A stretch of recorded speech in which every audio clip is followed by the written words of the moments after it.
नमस्कार, knocking-news.com में आपका स्वागत है। मैं हूं गिरजेश वशिष्ठ। आज हम बात करेंगे ऑनलाइन पेमेंट की।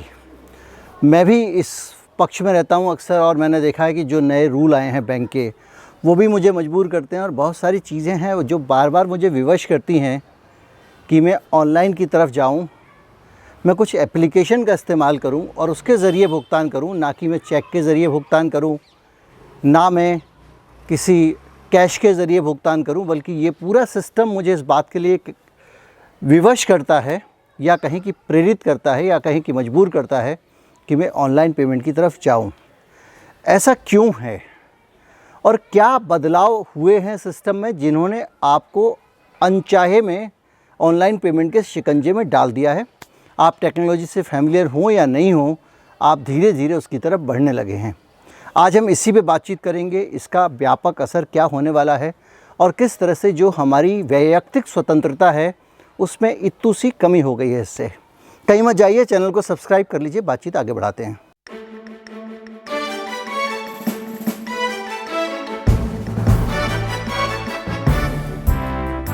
मैं भी हाल में यात्रा पर था। इस वक्त ग्वालियर के बहुत पुराने शहरों में से एक ग्वालियर में हूँ, और ग्वालियर के भी बहुत पुराने मोहल्लों में से एक हूँ।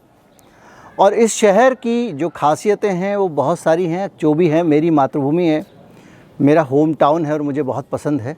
लेकिन मैं आपको ये बताऊंगा कि आज मैं जब ग्वालियर आ रहा था तो रास्ते में अचानक मेरे पास एक एसएमएस गिरा, और उस एसएमएस में लिखा हुआ था कि 600 रुपये आपके डिडक्ट कर लिए गए हैं। किस चीज़ के? टोल के डिडक्ट कर लिए गए हैं। आपने टोल प्लाज़ा से पास किया था, उसके 600 रुपये डिडक्ट किए हैं। और वो 25 अक्टूबर का भुगतान था।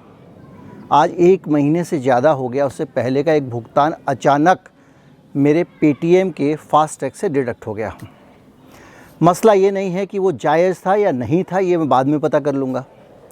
मसला ये है कि बाकायदा जब बैंक ने मेरे अकाउंट से पैसे लिए तो उसमें मेरी कंसेंट नहीं थी। मुझसे पूछा नहीं गया था कि वो 600 रुपये मेरा देना बनता है या नहीं बनता है। मैं उस पेमेंट को किसी भी दशा में रोक नहीं सकता था। इसी तरह से बहुत सारे बिल होते हैं और बहुत सारी चीज़ें होती हैं जो अपने आप डिडक्ट हो जाती हैं। ये तो कंपनियों का सवाल है जिनके पास सीमित अधिकार हैं। अब आप थोड़ा सा हट के सोचें। हाल ही के दिनों में प्रशासन ने और सरकार ने घोषित तौर पर कहा कि टीका अनिवार्य नहीं है, और उसी प्रशासन ने बाद में कहा कि टीका लगवाएंगे नहीं तो आपका राशन बंद कर देंगे, टीका लगवाएंगे नहीं तो आपकी यात्रा बंद कर देंगे, टीका लगवाएंगे नहीं तो ये हो जाएगा, वो हो जाएगा। अलग अलग शहरों में अलग अलग प्रशासन ने आदेश जारी किए, यानी वैक्सीन को मैंडेट किया। और जो जो उनके हाथ में शक्ति है, राशन देने की शक्ति है, उन्होंने राशन आपका बंद कर दिया। उनके हाथ में अगर आपकी यात्रा रोकने की शक्ति है, यात्रा उन्होंने रोक दी। बहुत सारी शक्तियां हैं। अगर याद कीजिए, आपका सब कुछ ऑनलाइन ही होगा, नकदी रोकड़ा आपके घर पे नहीं होगा, और अचानक आपके खाते सील हो जाएं तो आप क्या करेंगे? प्रशासन एक आदेश जारी करे कि हमारी ये जो योजना है इसका जो पालन नहीं करेगा उसका पैसा सील, तो आपकी जितनी भी धन दौलत हो वो सारी की सारी आपकी नहीं है, क्योंकि आपकी दौलत जो है वो ऑनलाइन है, आपके पास नहीं है। पहली चीज़। दूसरी चीज़, आपकी जो दौलत है उसको देने के लिए आपकी कंसेंट रिक्वायर्ड नहीं है, आपकी कंसेंट की ज़रूरत नहीं है, क्योंकि आप चेक काट के नहीं दे रहे हैं, आप कोई आदेश नहीं दे रहे हैं, और ना आपके नोट पर लिखा हुआ है मैं धारक को इतने रुपए अदा करने का वचन देता हूँ। ऐसी स्थिति में 1 डिग्री का जो हमारा जो अपना आत्मनिर्णय का अधिकार था वो प्रभावित हुआ।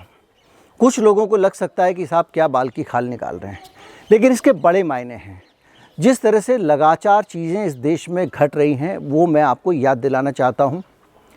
कल ही के वीडियो में मैंने बताया था कि किस तरह से सरकार के एक बड़े अधिकारी ने, एक नंबर 3 पावरफुल आदमी ने हिंदुस्तान के आईपीएस अधिकारियों को ये ज्ञान दिया कि जो सरकार की दुश्मन आने वाले समय में जनता ही हो सकती है। अब जनता ही मालिक है, जनता देश की दुश्मन कैसे हो सकती है? अगर देश का कोई दुश्मन हो सकता है तो आप हो सकते हो, जो जनता को दुश्मन बताकर लोगों को भड़का रहे हो। तो अब आप सोचिए कि जनता ही दुश्मन हो सकती है, यानी कि जो हमारी ब्यूरोक्रेसी है उसको जो नेक्स्ट लेवल की ट्रेनिंग दी जा रही है वो जनता से लड़ने की दी जा रही है, जनता से निपटने की दी जा रही है। एक चीज़। दूसरा, इसी तरह से हम लगातार देख रहे हैं कि धीरे धीरे करके जो हमारी प्राइवेसी है, पहले आधार कार्ड आया, सुप्रीम कोर्ट में उस पर आपत्ति की, लेकिन उसके साथ बहुत सारी चीज़ें लिंक्ड हैं। आप भी कभी चेक कर सकते हैं कि कौन कौन सी चीज़ें आपकी आधार से लिंक्ड हैं, और एक बार कहीं पे आधार नंबर एंटर करके आपकी कौन कौन सी जानकारियाँ एक झटके में कोई ले सकता है, भले ही वो अच्छा आदमी हो या बुरा आदमी हो। शर्त सिर्फ यही है कि वो सरकार में होना चाहिए। इसी तरह से अब आपका जो हेल्थ आईडी बन रही, यूनिक हेल्थ आईडी बन रही है, अब आने वाले समय में कोई और भी टीका आ सकता है, और ये भी हो सकता है कि आपकी हेल्थ आईडी और आपके सारे के सारे डाटा को सर्च करके कोई ये जानकारी निकाल ले कि आपने कौन सा टीका लगवाया, कौन सा नहीं लगवाया, और किसी फार्मा कंपनी से साठ-गांठ करके जो भी ABCD का टीका है, जो ज़रूरी है या नहीं है, लेकिन ऐच्छिक होने के बावजूद उस टीके को लगाने की ज़बरदस्ती की जा सकती है। इस तरह के बहुत सारे उदाहरण अगर आप ढूंढते चले जाएंगे तो मेरे ही वीडियो 25 चीज़ों पे बने हुए हैं। किस तरह से आपका डाटा, आपका कार्ड का डाटा, आपकी बहुत सारी इन्फॉर्मेशन, चीनी कंपनी का मैंने आपको बताया था कि QD ऐप जो कंपनी थी उसके ऊपर सख्त जांच कर रही है चीन की सरकार, क्योंकि उसके पास चीन की आबादी का 60% आबादी का डेटा था। वो जानती थी कि लोगों की क्या रुचियाँ हैं, क्या विरुचियाँ हैं, क्या खाते हैं, क्या पीते हैं, और अगर वो डाटा सरकार के पास है तो वो डाटा जब इस तरह के अधिकारों के साथ जोड़ दिया जाए, इस तरह के अधिकारों के साथ उस डाटा को आबद्ध कर दिया जाए, तो वही होगा जैसे कि आप सड़क चलते चले जाते हैं और आपकी गाड़ी का नंबर नोट करने भर से पुलिस वाला जान लेता है आप कौन आदमी, और आपके घर डाक से एक चालान आ जाता है।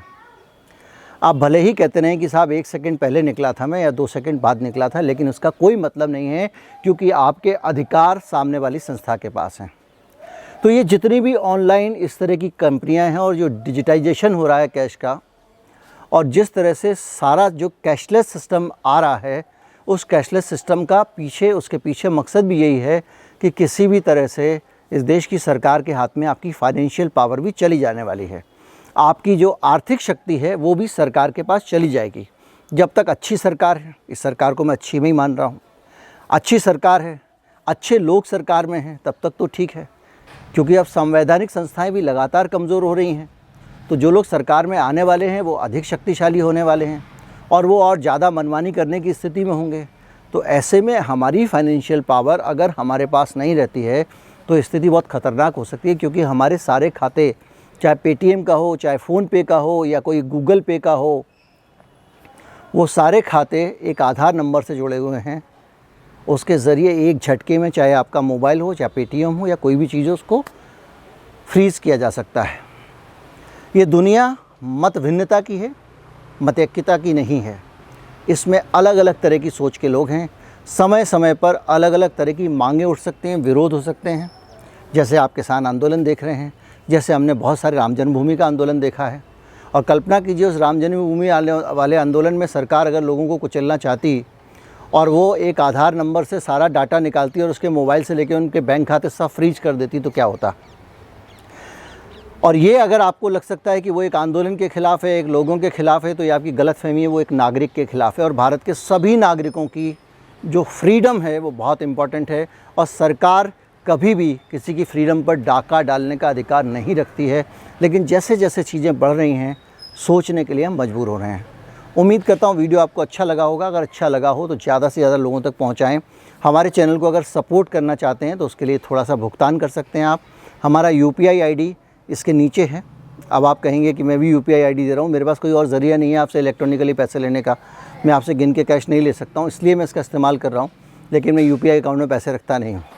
तो UPI ID आपके पास में है, उसके ज़रिए भी आप मुझे भुगतान कर सकते हैं। एक बारकोड भी है इसके अंत में, उसके ज़रिए भी भुगतान कर सकते हैं। वीडियोज़ को शेयर करना बहुत ज़रूरी है, जितना ज़्यादा शेयर करते हैं उतना लोगों तक पहुँचता है। नमस्कार, जय हिंद।